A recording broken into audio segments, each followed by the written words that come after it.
kepada Bapak Dr. Samto, dipersilahkan. Terima kasih, Mbak Moderator. Assalamualaikum warahmatullahi wabarakatuh. Selamat sore, teman-teman. Salam sejahtera untuk kita semua. Alhamdulillah, sore ini kita bisa ngopi lagi ya bersama teman-teman forum tutor pendidikan kesetaraan yang pada hari ini temanya adalah asesmen nasional. Bapak-Ibu sekalian, program asesmen nasional ini memang dimaksudkan untuk lebih memberikan penilaian secara komprehensif. Jadi arahnya seperti yang disampaikan oleh Pak Yusuf tadi dari IKNP. Jadi meningkatkan kemampuan peserta didik kita untuk memahami literasi dan numerasi serta literasi sains. Ini yang sangat tertinggal di kita di Indonesia, baik di formal maupun non formal. Karena kita menyadari adalah daya baca masyarakat kita masih sangat rendah. Dari soal UN terakhir ya, yang tahun 2019, itu ketika diberikan soal dengan narasi yang agak panjang sedikit, itu sudah bubar konsentrasinya anak-anak. Sehingga jawabannya lebih banyak ngawur. Oleh karena itu, asesmen kompetensi minimal yang nanti muatannya lebih banyak ke literasi dan numerasi, ini juga dimaksudkan memberikan arah dalam proses pembelajaran yang harus dilaksanakan oleh para tutor di satuan pendidikan. Teman-teman sekalian, asesmen nasional dirancang sebetulnya dilaksanakan pada bulan Maret, April, dan Mei untuk pendidikan kesetaraan. Ini memang agak berbeda. Jadi asesmen untuk pendidikan kesetaraan itu diberikan kepada kelas akhir. Tidak seperti yang di formal, bahwa asesmen nasional itu diberikan kepada anak-anak di kelas tengah, ya, kelas 5, kelas 8, dan kelas 11. Tapi kalau di kesetaraan nanti akan diberikan di kelas 6, kelas 9, dan kelas 12. Karena AKM ini juga difungsikan, rencananya ya, difungsikan sebagai ujian penyetaraan.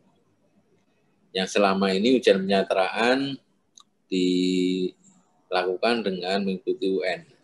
Artinya UN difungsikan sebagai ujian penyetaraan.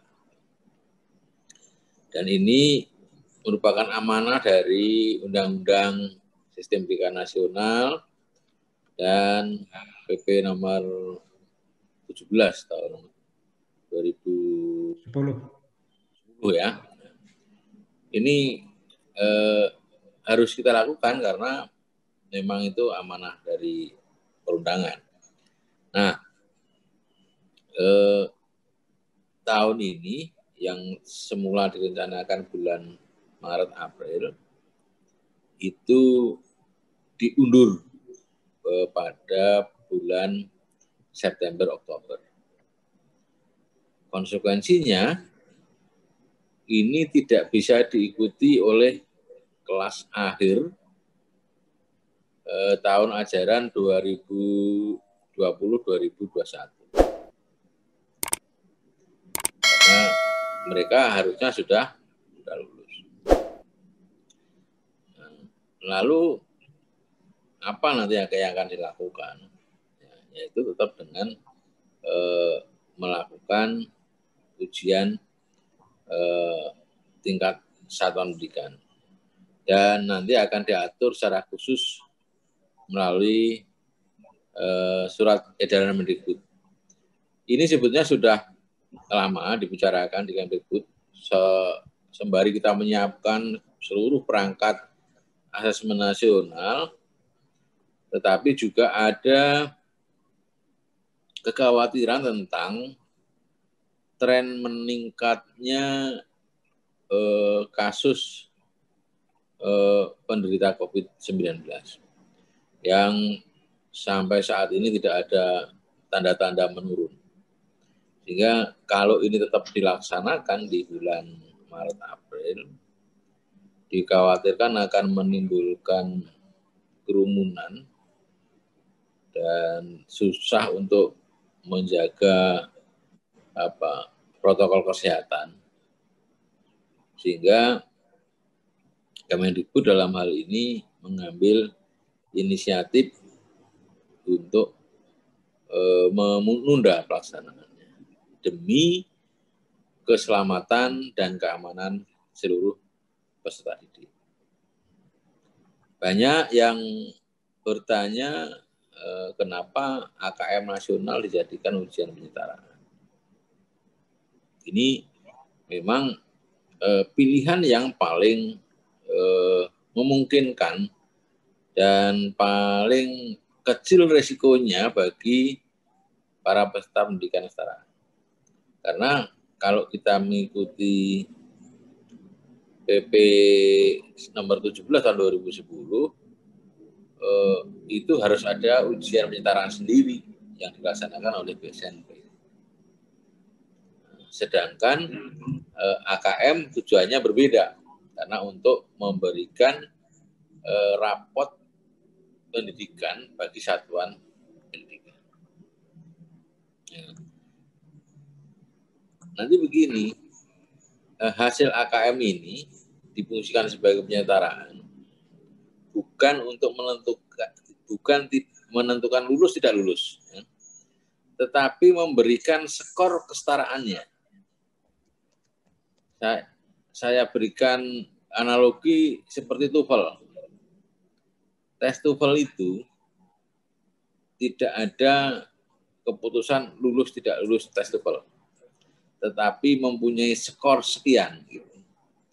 Jadi nanti seluruh peserta didik pendidikan kesetaraan terutama itu akan memperoleh skor AKM misalkan 65, 35, ya itulah nilai kesetaraannya.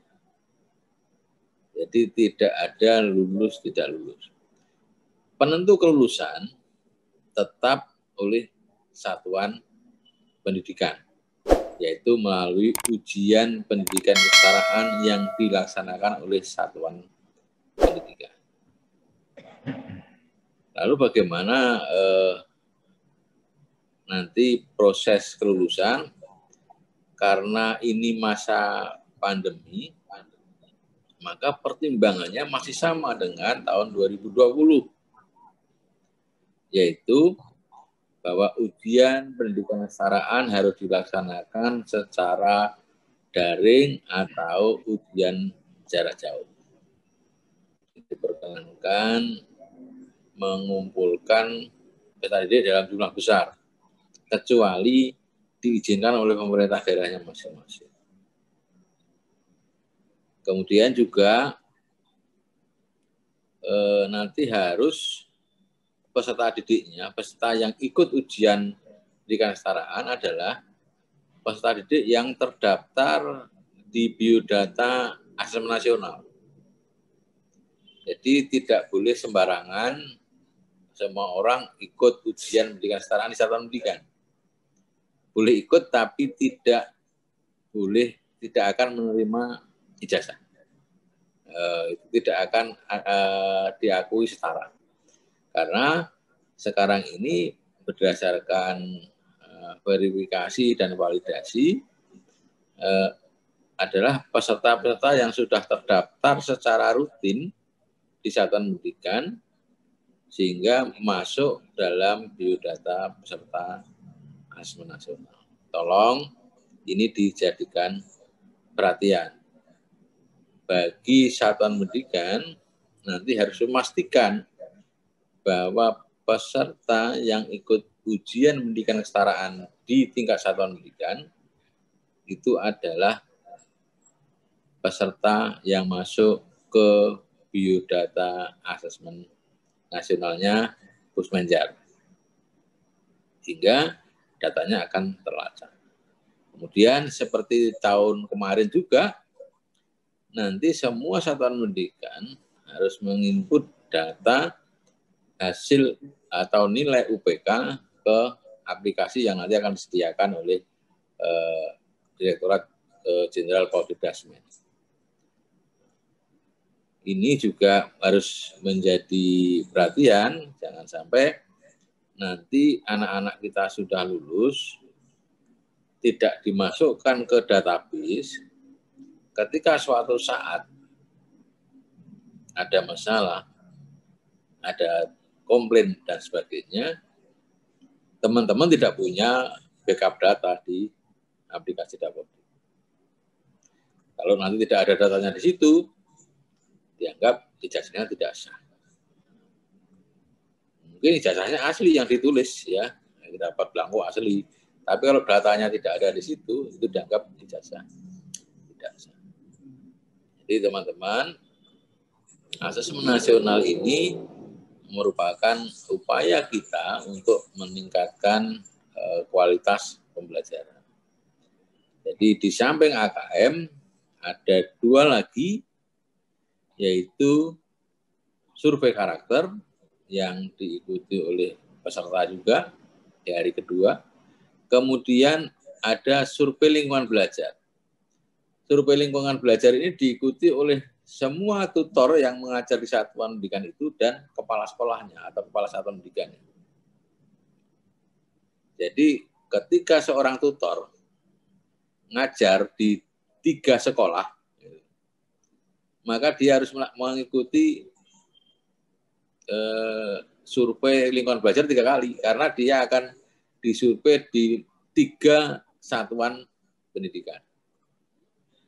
Ini ya, tolong dikondisikan juga tutor-tutornya, termasuk ketua PKBM-nya harus mengikuti proses survei lingkungan belajar. Nah, lalu yang kedua, kita juga harus persiapan ketika nanti AKM atau asesmen nasional ini dimundurkan ke bulan September Oktober. Otomatis peserta didiknya bukan yang sekarang kelas akhir, tetapi adalah sekarang kelas 2, kelas 5, kelas 8, atau kelas 11. Yang nanti di awal tahun ajaran 2021-2022 itu mereka sudah masuk kelas akhir. Kenapa ini saya tekankan? Agar proses updating data memindahkan peserta didik dari kelas sebelumnya ke kelas akhir itu secepatnya. Karena bulan September sudah dilakukan asesmen nasional, atau mungkin di kesetaraan mungkin Oktober atau November. Tapi ini harus lebih cepat. Harus cepat dilakukan updating data, update data di Dapodik teman-teman semua. Saya sudah ingatkan jauh-jauh hari sebelumnya untuk selalu update Dapodik. Bagi teman-teman PKBM yang selama ini masih melakukan input data yang tidak benar, inputnya di kelas akhir, otomatis nanti di tahun berikutnya di bulan September Oktober itu otomatis tidak akan tercatat di dalam peserta asesmen nasional. Kami akan menggunakan data asesmen nasional ini untuk mencetak ijazah. Jadi jumlah ijazah yang akan dicetak itu maksimal adalah sama dengan jumlah peserta asesmen nasional. Kenapa maksimal? Karena ada kemungkinan di antara yang terdaftar di asesmen nasional itu mungkin tidak lulus, mungkin tidak ikut di ujian pendidikan kesetaraan. Jadi ini maksimal.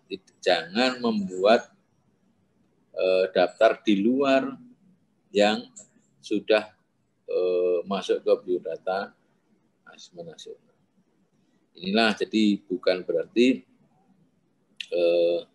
ketika dimundurkan ini tidak laga ujian, kemudian juga diabaikan, tidak. Ketika memutuskan untuk mundur ini, yang pertama dikontak oleh Kabalitbang adalah saya. Bagaimana nanti konsekuensinya terhadap pendidikan kesetaraan. Jadi Kementerian Pendidikan dan Kebudayaan saat ini sangat memperhatikan teman-teman peserta didik kesetaraan karena jumlahnya yang tidak sedikit. Jumlahnya sekarang di Dapodik, mudah-mudahan ini datanya benar dan valid, yang terdata di Dapodik itu adalah lebih dari 1.600.000 anak atau peserta didik. Dan di antara 1,6 itu, hampir 600.000 orang adalah anak-anak usia sekolah. Ini harus diberikan layanan pendidikan dengan baik. Jangan lagi bermain-main, karena sekarang semua datanya digital. Kalau nanti ada teman-teman yang masih berusaha mengakali data, itu nanti konsekuensinya akan sangat berat dan akan sangat mudah untuk dibuktikan bahwa datanya tidak benar. Oleh karena itu, teman-teman, tolong ujian pendidikan kesetaraan di tahun ini yang dilaksanakan oleh Satuan Pendidikan, soal-soalnya sudah mengacu seperti apa yang disampaikan oleh Pak Yusuf tadi. Seperti yang selama ini kita berikan bimbingan kepada yang kita percayakan kepada forum tutor di beberapa.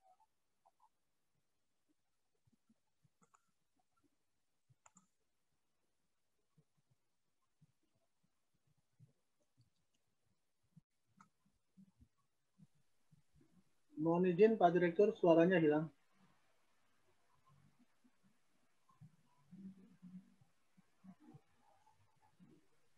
Mohon izin Pak Direktur, suaranya hilang Pak.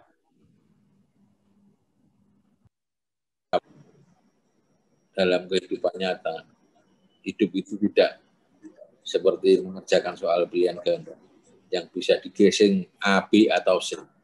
Tapi kita perlu analisis, perlu lihat situasi. Inilah yang harus kita lakukan agar anak-anak kita memiliki kecerdasan yang berdasarkan konteks masalah yang dihadapi masing-masing. Semoga kegiatan ini nanti lebih memberikan pemahaman yang baik kepada teman-teman bagaimana harus mempersiapkan diri, bagaimana tutor harus mempersiapkan diri bukan untuk AKM, tetapi mempersiapkan diri anak-anaknya untuk bisa belajar lebih baik, memiliki kemampuan literasi dan numerasi yang lebih baik. Dan kemampuan literasi dan numerasi itu tidak bisa didrillkan, tetapi harus dibelajarkan secara nyata melalui proses-proses pembelajaran yang tadi seperti dicontohkan. Ini luar biasa upaya kita yang harus kita lakukan. Pendidikan kesetaraan yang selama ini selalu membanggakan bagi saya dan juga teman-teman membanggakan diri bahwa kesetaraan lebih merdeka daripada pendidikan formal. Marilah kita buktikan bahwa belajar yang merdeka itu juga menghasilkan kualitas yang baik. Ini pembuktian bagi kita semua nanti ketika ada AKM ini bahwa Merdeka Belajar yang selama ini diklaim oleh teman-teman sudah dilaksanakan di pendidikan kesetaraan bisa menghasilkan yang lebih baik daripada yang selama ini kita anggap kurang merdeka dalam belajar. Itulah teman-teman, mohon maaf saya tidak bisa berlama-lama karena saya juga ada buka ayat di sebelah ini. Mudah-mudahan kita semua selalu tangguh dan diberikan kesehatan, diberikan kekuatan dalam menghadapi pandemi yang masih terus merajalela di sekitar kita. COVID bukan lagi jauh dari kita, COVID sudah ada di sekitar kita. Maka penerapan protokol kesehatan yang ketat, pola hidup bersih harus selalu kita lakukan. Kita harus lindungi keluarga kita, orang-orang terdekat kita dari penularan COVID-19. Anggaplah kita lah yang mungkin sering melakukan mobilitas, pergi kemana-mana itu yang mampu menularkan. Kita tidak usah curiga kepada orang lain, justru kita harus mawas diri bahwa kita yang mampu menularkan virus kepada orang lain, sehingga kita harus selalu memakai masker, menjaga jarak, dan selalu mencuci tangan, dan menghindari kerumunan. Terima kasih kepada Forum Tutor Nasional. Mudah-mudahan supaya kita ini memperoleh ridho dari Allah Subhanahu wa Ta'ala. Saya akhiri, billahi taufiq wal hidayah. Assalamualaikum warahmatullahi wabarakatuh. Waalaikumsalam warahmatullahi wabarakatuh. Pak Samto, mohon masih di sini sampai 16.15 ya Pak? Iya. Oke. Kalau begitu saya coba membacakan pertanyaan-pertanyaan dari teman-teman. Karena kayaknya banyak yang penasaran terkait dengan AKM pendidikan kesetaraan khususnya. Yang pertama dari Yayasan Yabes Cahaya Indonesia Sumatera Utara. Apakah asesmen yang diundur berlaku untuk pendidikan kesetaraan? Karena jikalau bulan September diundur, maka peserta paket A, B, dan C yang terdaftar sudah lulus dari PKBM. Itu bagaimana Pak? Mohon arahannya.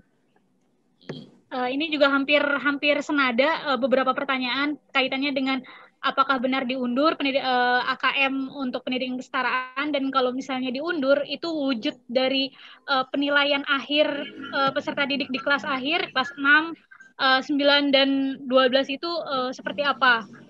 Kemudian ini yang senada-senada mungkin saya nggak bacakan lagi karena ini sama. Dari PKBM Mitra Bakti Edukasi, jika AKM dilaksanakan bulan Oktober dan November, apakah kelas 12 akan tetap melaksanakan ujian nasional di bulan April? Ini beberapa senada, mungkin bisa langsung ditanggapi dulu Pak, sambil saya juga tanya. Ya, saya tadi sudah saya sampaikan ya. Ya. Oke. Jadi ketika AKM diundur, maka kelas akhir sekarang ini, kelas 6, 9, 12, itu mestinya sudah lulus. Ya, sudah lulus. Sehingga otomatis tidak akan mengikuti asesmen nasional atau ujian nasional. Lalu bagaimana ujian penyetaraannya? Ini akan tetap harus ada ujian pendidikan kesetaraan yang dilaksanakan oleh satuan pendidikan. Jadi ujian sekolah, ya. Bagi teman-teman yang melaksanakan ujian sekolah mesti nggak bingung, kecuali yang selama ini tidak pernah melaksanakan ujian sekolah. Ya, benar. Jadi dilakukan ujian di tingkat satuan pendidikan, namanya ujian pendidikan kesetaraan. Itu nanti akan ditetapkan oleh menteri, dianggap hasil ujian pendidikan kesetaraan yang dilaksanakan oleh satuan pendidikan pada tahun 2021 dianggap setara dengan pendidikan formal. Itu hanya berlaku untuk tahun 2021. 21. Nah, kalau nanti sudah normal, tetap harus ada ujian pendidikan penyetaraan yang dilaksanakan oleh pemerintah. Nah, dari mana nanti untuk menentukan kelulusannya? Ya, yang pertama kalau paket A itu nilai rata-rata rapot semester berapa ya? Kalau kelas 3 itu 7 ya, semester 7 sampai semester 12. Rata-rata ditambah nilai UPK, ujian pendidikan kesetaraan. Jadi sebagai syarat lulus itu harus punya nilai rapot kelas 3 sampai kelas 6, yaitu semester kelas 3, kelas 4 sampai kelas 6, semester 7 sampai semester 12 kalau paket A. Ya. Kalau nggak punya rapot itu bisa lulus enggak, Pak? Lah terus kemarin itu belajarnya apa? Nah, ini. Termasuk yang paket B, nanti juga ujian pendidikan kesetaraan atau ujian satuan pendidikan. Ditambah nilai rapot semester 1 sampai semester 6. Formulanya nanti belakangan kita tentukan ya, tapi intinya semua harus memiliki nilai rapot. Dan yang kedua adalah memiliki nilai UPK. UPK dari mana? Ya, dari ujian pendidikan kesetaraan, baik yang dilaksanakan melalui daring, luring, ataupun cara-cara lain untuk melaksanakan ujian pendidikan kesetaraan. Jadi dua hal itu harus dipenuhi. Paket C juga begitu. Ada ujian pendidikan kesetaraan untuk paket C yang dilaksanakan oleh satuan pendidikan dan nilai rapot semester 1 sampai semester 6. Ini nanti akan diakui atau dinyatakan setara dengan lulusan pendidikan formal. Anggaplah ini bonus bagi teman-teman karena tidak harus ujian nasional. Tetapi ini tujuannya adalah untuk menyelamatkan peserta didik kita dari penularan COVID-19. Kan nggak elok nanti misalkan terjadi klaster AKM pendidikan kesetaraan, 200 orang terpapar COVID, kan gimana rasanya? Ya. Jadi intinya begitu teman-teman, tetap harus ada ujian tapi dilaksanakan oleh satuan pendidikan. Itu. Dan nanti bulan September, Oktober akan ada AKM juga yang diberikan kepada anak-anak atau tenaga belajar yang sekarang ini masih di kelas 5, kelas 8, dan kelas 11. Gitu, jadi tetap harus ada ujian, bukan berarti otomatis lulus. Tetap harus ada ujian di satuan pendidikan. Karena undang-undang menyatakan penentu kelulusan itu adalah ujian pendidikan di satuan pendidikan. Itu teman-teman semua yang saya tidak bisa sebut satu-satu. Apabila nanti masih ada pertanyaan terkait ini, yang ikut kegiatan ini bisa menjelaskan kepada yang lainnya. Barangkali kita satu lagi, Pak acuannya Santo. gampang kepada tahun 2020. Oke, satu lagi apa? Ini Pak, kaitannya jika memang mungkin ujiannya sama seperti tahun lalu ya Pak, karena kondisi belum memungkinkan, COVID ini belum reda, itu bagaimana untuk ijazahnya atau sertifikat kelulusannya Pak? Ini ada beberapa pertanyaan dari teman-teman seperti itu. Bagaimana nanti sertifikat kelulusan bagi peserta didik, apakah itu tetap punya legitimasi seperti dalam hal ini mungkin teman-teman peserta didik yang tahun-tahun lalu ikut UN gitu, apakah ijazahnya tetap itu dari dinas atau bagaimana Pak? Sama. Jadi ijazah dicetak oleh direktorat. Dan di situ nanti dicetaknya sudah ada tulisan program paket C setara SMA. Nah, gitu udah ada tulisannya setara di situ. Tahun kemarin sudah kita sudah ada contoh ya, kan tidak ada masalah yang mau melanjutkan dan sebagainya. Karena otomatis kalau dulu yang memberikan setaranya itu adalah hasil UN kan. Nah, sekarang ijazahnya itu udah bunyi. Ijazah surat keterangan lulus misalkan ya. Program paket C setara SMA. Itu udah bunyi begitu. Menyatakan lulus ujian pendidikan kesetaraan paket C setara SMA tanggal sekian gitu. Jadi sudah ada di situ.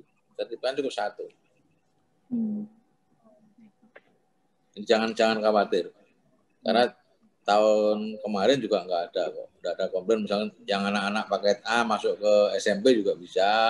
Yang anak paket B masuk ke SMA juga nggak masalah. Anak-anak paket C masuk ke perguruan tinggi juga banyak, nggak masalah. Karena ini kan dilindungi oleh surat edaran menteri. Kenapa surat edaran? Kenapa bukan peraturan? Kalau peraturan itu mengikat selamanya. Surat edaran ini karena hanya sifatnya sementara. Sifatnya karena emergensi COVID ini sehingga surat edaran. Kalau surat keputusan berarti kalau nanti akan ada ujian penyetaraan, surat keputusannya ini harus dicabut dulu. Jadi lebih ribet. Maka kalau surat edaran, oke, ini hanya berlaku hanya untuk tahun ini. Yang 2020 berlaku untuk tahun 2020. Nah, kalau nanti 2022 itu kondisi sudah kena COVID lagi, maka kita kembali menggunakan aturan semula. Harus ada ujian penyetaraan.